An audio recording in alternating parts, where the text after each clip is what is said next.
Keanekaragaman budaya atau cultural diversity adalah keniscayaan yang ada di bumi Indonesia. Keragaman budaya di Indonesia adalah suatu yang tidak dapat dipungkiri keberadaannya. Dalam konteks pembangunan masyarakat majemuk, selain kebudayaan kelompok suku bangsa, masyarakat Indonesia juga terdiri dari berbagai kebudayaan daerah bersifat kewilayahan, yang merupakan pertemuan dari berbagai kebudayaan kelompok suku bangsa yang ada di daerah tersebut. Menjaga keanekaragaman budaya. Dalam konteks masa kini, kekayaan kebudayaan akan banyak berkaitan dengan produk-produk kebudayaan yang berkaitan dengan 3 wujud kebudayaan, yaitu pengetahuan kebudayaan, perilaku budaya atau praktek-praktek budaya yang masih berlaku, dan produk fisik kebudayaan yang berwujud artefak atau bangunan. Negara dalam hal ini berfungsi sebagai fasilitator sekaligus penjaga pola interaksi antar kebudayaan kelompok untuk tetap seimbang antara kepentingan pusat dan daerah.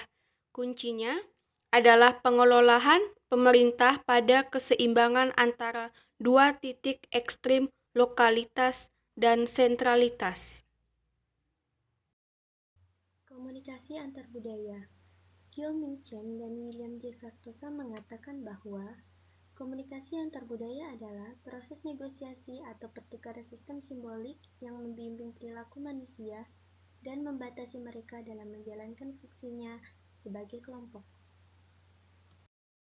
Perkenalkan, nama saya Mas Jidilia Aksa. Saya akan menjelaskan tentang hakikat komunikasi antar budaya.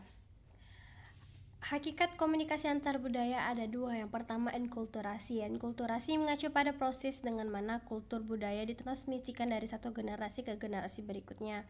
Kita mempelajari kultur, bukan mewarisinya. Kultur ditransmisikan melalui proses belajar, bukan melalui gen.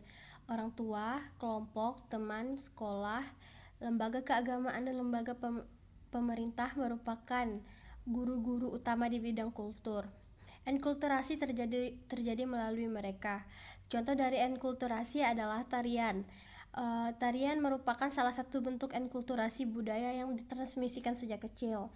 Yang kedua ada akulturasi. Akulturasi mengacu pada proses di mana kultur seseorang dimodifikasi melalui kontak atau pemaparan langsung dengan kultur lainnya. Contoh dari akulturasi yaitu bila sekelompok imigran kemudian berdiam di Amerika Serikat, kultur mereka sendiri akan dipengaruhi oleh kultur tuan rumah tersebut. Berangsur-angsur, nilai-nilai cara berperilaku serta kepercayaan dari kultur tuan rumah akan menjadi bagian dari kultur kelompok imigran tersebut.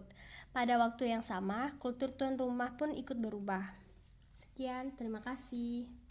Perkenalkan, nama saya Yuni Lestari. Di sini saya akan menjelaskan fungsi komunikasi antar budaya, yakni terdiri dari dua fungsi. Yang pertama, fungsi pribadi, dan yang kedua, fungsi sosial. Fungsi pribadi menyatakan identitas sosial, menyatakan integrasi sosial, menambah pengetahuan. Fungsi sosial, pengawasan, menjembatani, sosialisasi nilai, serta menghibur. Prinsip-prinsip komunikasi antar budaya. Yang pertama, relativitas bahasa. Yang kedua, bahasa sebagai cerminan budaya. Dan yang ketiga, mengurangi ketidakpastian. Dan keempat, kesadaran diri dan perbedaan antar budaya. Dan yang kelima, interaksi awal dan perbedaan antar budaya. Dan yang keenam, memaksimalkan hasil interaksi. Baiklah, sekian dari kelompok kami. Wassalamualaikum warahmatullahi wabarakatuh.